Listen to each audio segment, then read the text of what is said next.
Hey everybody, Noel Pulanco and Mike Stout. Welcome to our first guested interview show on the Big Guys Biz Show. We have one of my favorite people in the world, at least right now, is James Igbinovia for Cost Country Mortgage. So Mike, you say hi, and then James, you say hi, and I'll be quiet. Hey everybody, James, welcome. Thank you. Oh, that was your hi. Okay, good. Well, thanks for the warm welcome, Mike. This is James. Thank you also, Noel. Thank you for having me on today. I appreciate you. So I've been working with James for a couple of years now. My plan is to get him every deal I can because he just follows through. He's super knowledgeable, and I just like him. He took me to a Snoop Dogg concert, so like plus, he has got probably the cutest dang kid on Facebook right now. Congratulations on your son, Kingston. He is freaking cute. My wife wants to steal him, so so watch out. yeah, right. Well, thank you. Honestly, you've been a great part of my business over the past few years, and I love having the partnership with you. And you are 1000% my go-to with anything property management related. So it's been I just love having that partnership for my agents and for myself. So thank you for being awesome and being a cool road dog as we go catch contact highs at concerts. We'll get into your favorite drink later, which I'm pretty sure is tequila. But on the property management side and how you and I connect, Mike runs basically a qualifying background check type business. And you and I, James, just talked about capturing these new applicants as they're applying for a rental home. How can we turn them into buyers? I'm fully in the mode of creating a better tenant experience through property management. And as a realtor, of course, all three of us know, because we're all in the real estate business, we all touch it at some level, that owning real estate is the best investment you can have.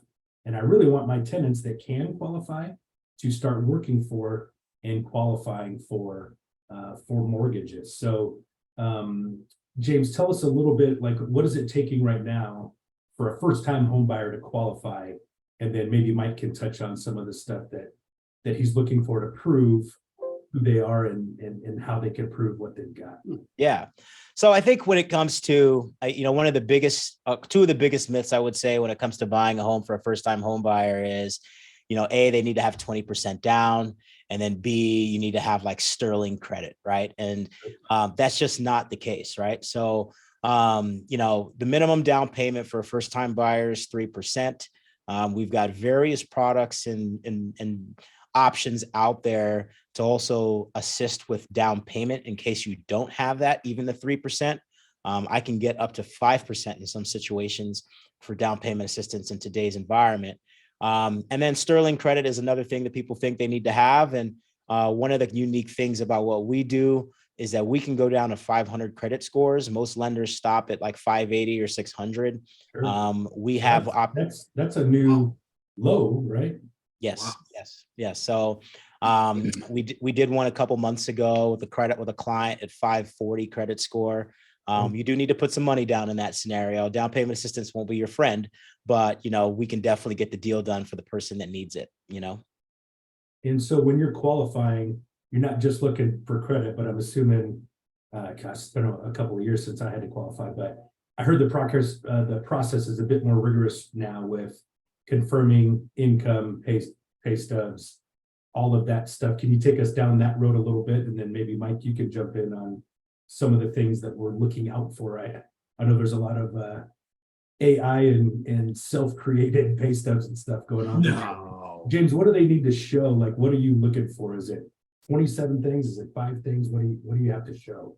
I like to simplify things as much as possible and then add layers of complexity from there. So at the end of the day, it really comes down to 3 things. It comes down to assets, credit, income. Okay. So what do you have for a down payment? If you don't have it, I can possibly help you find it.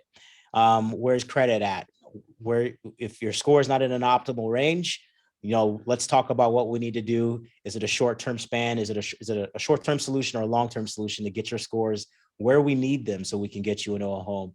And then from an income perspective, generally speaking, I can go to about 50% of your gross annual income. So for anybody that's on the application, for simple math, if you're making 120 grand a year combined, that's 10 grand a month. All of the obligations in the home, including the mortgage payment, cannot exceed $5,000 a month. So it's generally how we, quickly determine what direction we're going with our borrowers. So you guys have to prove 2 times. We generally look on a rental as 3 times. Maybe we're asking to show too much. But of course, the reason is we want to make sure that they can pay the rent and feed the kids and all of that stuff, right? 100%. So, and that's the gross amount, by the way, right? Just because everybody's scenario can be different. Your tax situation may be different. So we always use the gross amount, not the net amount, to qualify the client. Now, are you seeing, because this is kind of Mike's wheelhouse, are you seeing people falsify their records, their pay stubs? I mean, are you able to catch some of that stuff, or are you just kind of, I'm assuming you guys don't just trust it, but are you seeing any of that kind of stuff out there? Yeah, so there is a verification process that happens. When you give me a pay stub, that's not going to be just, oh, I got a pay stub and we're good, right? Like Chat GPT, that thing, you know what I mean? But, Yeah. but ultimately, once you give me a pay stub and W-2s, I'm going to be looking to see if everything is in line based on that. If it's not, an underwriter is going to start to say, okay, we need to get a verbal or written verification of employment from the employer. So the borrower is not involved in that process at all. It's an independent process. So if there's some discrepancy there, then we start asking some questions. But I will tell you that I very rarely see these scenarios. I do the verification of employment up front before I even allow you to make an offer, so that I'm getting ahead of some of these issues. So I wouldn't say that's a real problem that I'm seeing at the moment.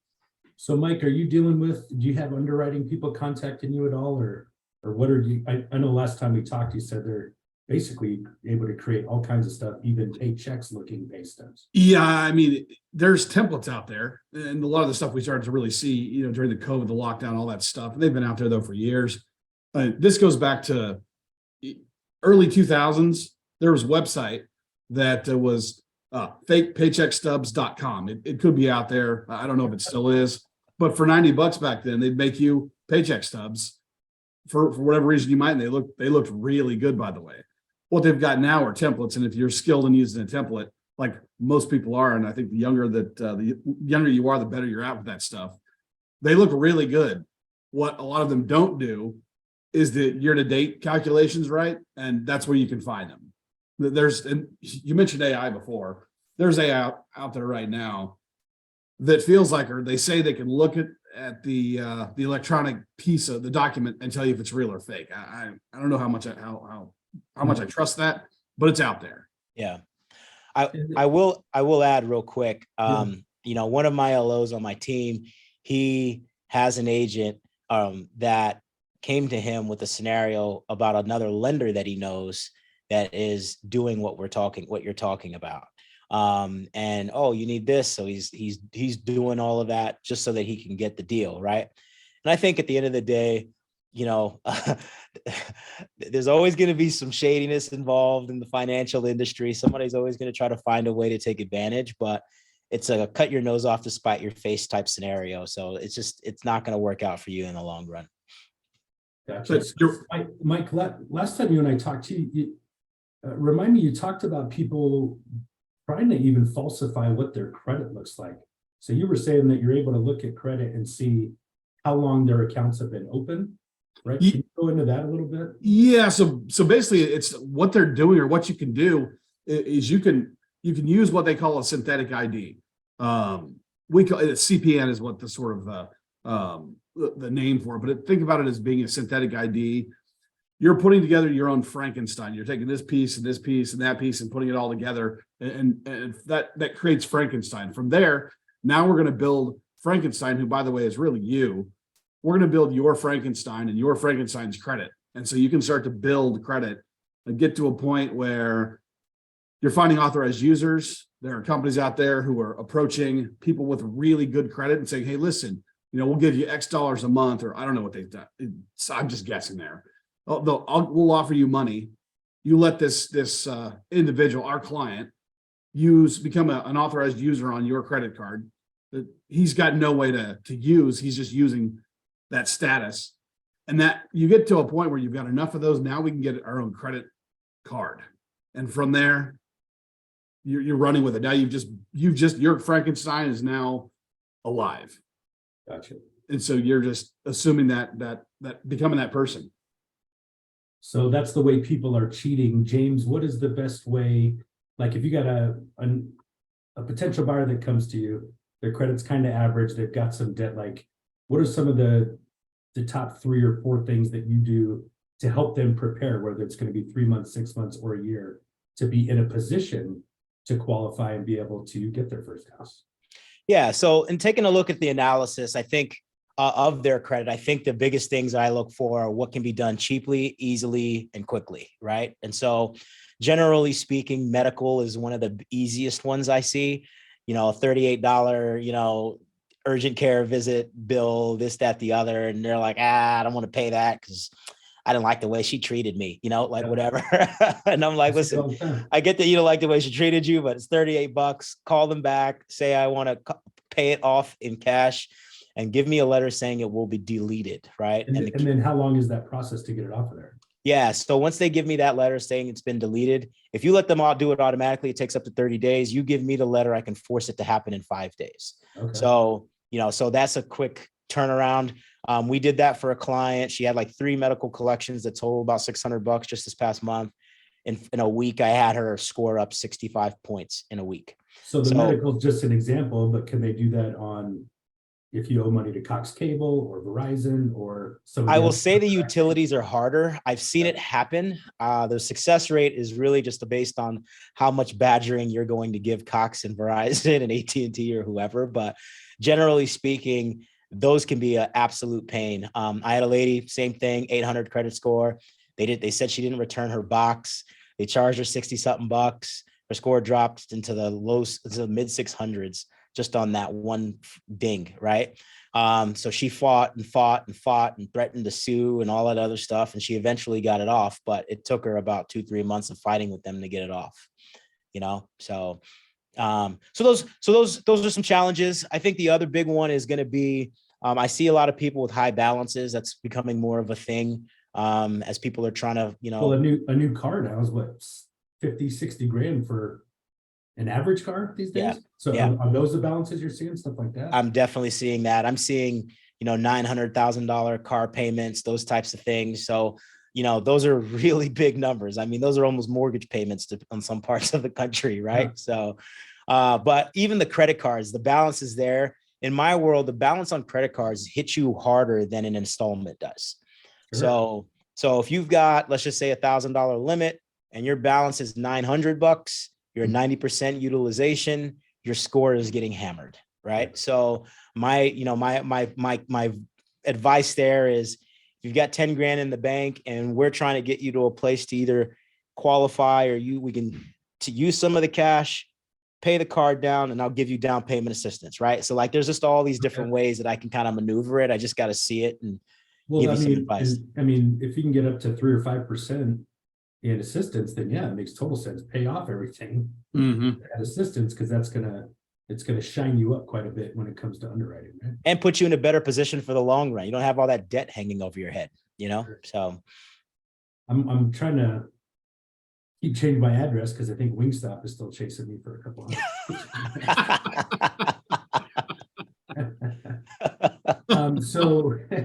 So paying down bad or big debt obviously helps.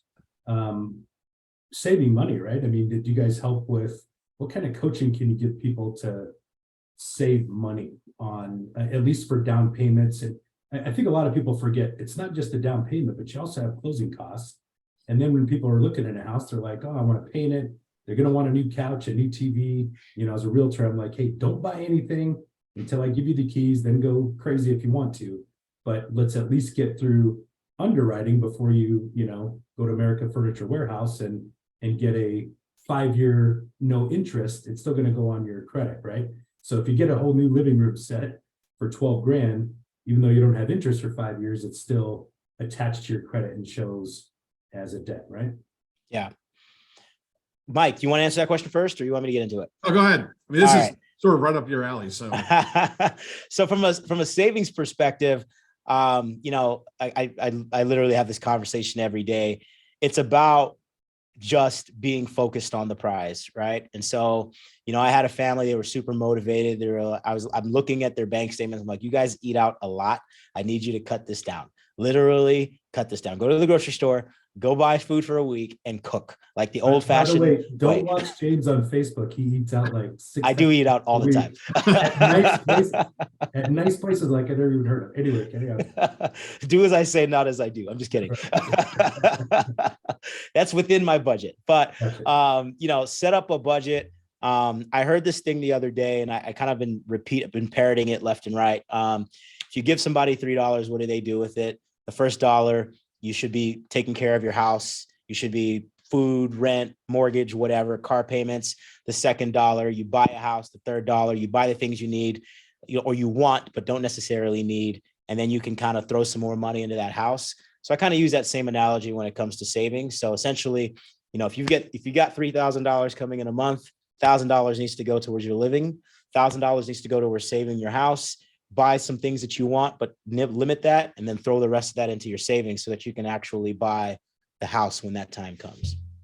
So, I mean, Mike, how many kids you got at home, Mike? 2. So you and I both know James has got a little one. So I don't think you're not buying diapers anymore, right? No, God. Yeah, me neither. I mean, so that's a big expense, but everyone's expenses are way up, right? So saving for that down payment can be challenging. But that's why it's great to get that coaching up front and make sure that you put a plan together to still have some fun, but maybe not buy the best tequila. Maybe you're buying Cuervo instead of. What's your favorite, James, these days? I'm kind of all over the board, but I've been drinking Casa Dragones for the most part. So House of the Dragon. House of the Dragon, yes. So maybe buy Cuervo for a couple of months instead of the Casa. You don't have to go Cuervo. You can go Casamigos. I think that's a good. That's good too. Yeah, that's a that way you don't die in the process. You don't need a Costco card to get Costco booze, right? I did not know that. Yeah, so that's a little trick that I know. Anyways, okay, so payments, everything costs more right now. It sucks, but inflation is what it is. 500,000 is kind of a mid to average cost of a property right now, and this is April 19th of 2023. So 5% down on a $500,000 house, what is your monthly payment ish? Yeah, roughly speaking, I would say about $3,500, taxes, insurance, mortgage insurance, possible HOA. I think that's kind of a pretty good number. So we're all hoping that interest rates are going to come down. You and I've talked about the 3-to-1 buy down. There's ways that you can buy down your rate for the first, second, or even into the third year. So we'll get to that in a second, but let's say interest rates drops 2% on that same house for 500, that same down payment. If interest rates are 2% lower, how much does that save you monthly on the mortgage? Rates, that's a big thing that we're pushing, right? We know that rates are going to come back down as inflation comes back down. That's the one thing I want to make sure people are aware of. Rates are high because inflation is high. Sure. As inflation comes down, rates will come down. So there's a refinance in there. We're giving that opportunity. We're letting our clients know that we will automatically refinance them when that time comes. At 2% lower, you're looking at almost, a little over $600 a month in savings. Wow. So if you can get through just this period, get the house that works for you, and we'll refi you after and get the payment where you need it to be. So that phrase is getting a little bit stale, but marry the house, date the rate. Yes. But you still have to qualify for today's rate, right? You're right. So talk us a little bit about, it's called the 3-1 buy down, right? So you have the 3-1, we have the 3-1, 2-1, and a 1-1. Okay. So walk us through those just kind of on a layman's terms. Yeah. So essentially the way the buy down works is, let's just say the par rate is 7%. If the par rate is 7%, you're buying down the rate. If you're doing a 3-2-1, you're doing a 3 percentage point buy down. So you're going from 7 to 4. After the 12th month, so in the 13th month, it will go up to 5%. And the 25th month, it will go up to 6%. And then after that, it'll go up to 7%. So you got 4 years basically to get all the way back up to the original 7%. And all you're doing is the difference in interest between 7 and 4, 7 and 5, 7 and 6. All of that interest is being prepaid upfront by the seller. Okay. So let's say that number is 25 grand or 20 grand. That 20 grand sits in an escrow account and subsidizes your monthly payment. That difference between the 7 and the 4% in your payment, it subsidizes that. But the beauty of that product is that if you utilize it right and you refinance, let's just say in a year, year and a half, whatever is left, let's say it's 12 grand or 14 grand, it gets applied to the principal. So it brings your principal down. So it's kind of a way of kind of playing with the numbers and buying yourself time until we can get to a more affordable rate. It's a great product. I'm a big fan. So it's basically an interest only, but you're paying less and until you refi, right? I wouldn't call it an interest only because you are still paying principal. Yeah. The interest portion of it is being subsidized by that account. Gotcha. Yeah. Now, if you're getting one of those, do you still have to qualify? Do you have to qualify at the 3% under rate, or do you have to qualify at the 7%? You qualify at the 7%. Okay. So you qualify at the 7%. To most of the people that I'm talking to qualify at 7%, they're just sensitive to the payment, right? Sure. So, and which is very, very understandable, right? So Yeah. this is a way of getting their $8. right. Exactly. So this is a way of getting their payment in line and knowing that it's going to step up over time. But I would pretty much eat my shoe if in 4 years we work back to, somewhere in the 4s or 5s. We haven't touched it at least once. So I'm definitely a firm believer that when politics and politicians change, that changes happen to the market and to everything. But I agree. We're getting close to where I keep seeing people say, look, they keep raising the rates and it's not affecting inflation. So at some point, even the politicians I don't agree with, they're usually the ones that say, hey, the common man is suffering, and they'll even help push some changes. So we're all rooting for that. I agree. Yeah. So is there any other topics that you wanted to touch on? Because I'm running out of questions besides how bad do you think your Niners are going to be next year? Well, first off, the Niners are the greatest. Just want to make sure that you're aware of that. If you guys need a quarterback, we have an extra one that we'd lend you. I've got Russell Wilson. I'm a Broncos fan. Like I said, if you need a quarterback, let me know. But I think the biggest thing that the one thing I wanted to make sure we just touched on is back to the refi piece.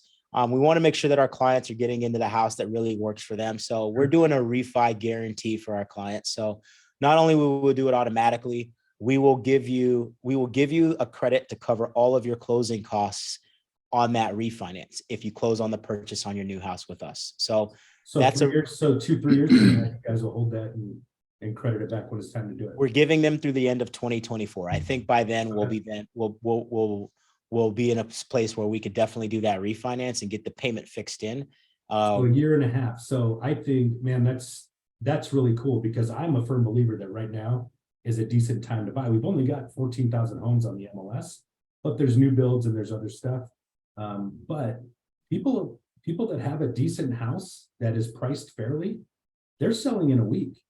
These people that aren't selling right now, they're sitting around trying to hit the jackpot, but they missed it. So I think there's opportunity right now to be able to get into a house and hope to refi in the next year and a half, or even 2 years, and kind of beat some of these people that are waiting on the fence. I don't think prices are going to come down much, if at all. And then as soon as the rates do drop, we're going to be in another frenzy. You're going to be fighting 20 people for the crappy house just to get it, just like we did with the last couple of years. One thing I've taken away from a meeting I was a part of a couple of weeks ago from an economist, and he was talking about how the market changes based on rate drops, and he was going in percentage points. So he's like, every percentage point that down we go in rate, 5 million more buyers in the country come on the market.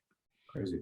So never mind inventory, just buyers that you're competing with, right? Yeah. So that speaks more to that get in the house. Like, it's the best investment you will make dollar for dollar if you're putting 5% down, right?